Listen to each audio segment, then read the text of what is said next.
Hey guys, যদিহে পোনপ্ৰথমবাৰৰ বাবে আমাৰ চেনেলটো চাই আছে, প্লিজ চেনেলটো ছাবস্ক্ৰাইব কৰি কাষতে থকা বেল আইকনটো প্ৰেছ কৰি অল কৰি দিবলৈ নাপাহৰিব।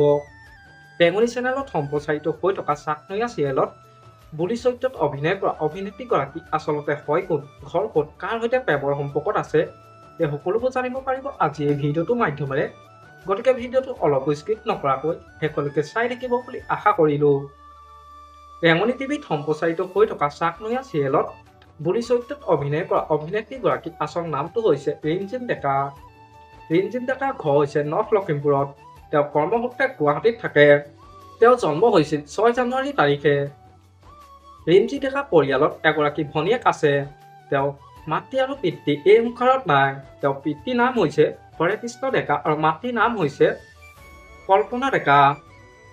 ৰিমঝিম ডেকা শিক্ষাগত অৰ্হতা হৈছে তেওঁ স্কুল পঢ়িছিল north Lakhimpur girls higher secondary school আৰু কলেজ পঢ়িছিল সন্দিকৈ গাৰ্লছ স্কুলত।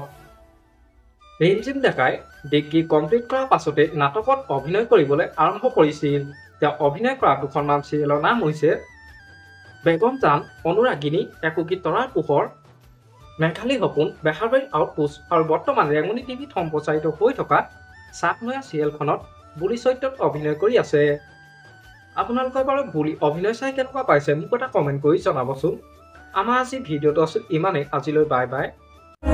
মৰম সানি দিম তোমাৰে দেহত, সপোন আঁকি দিম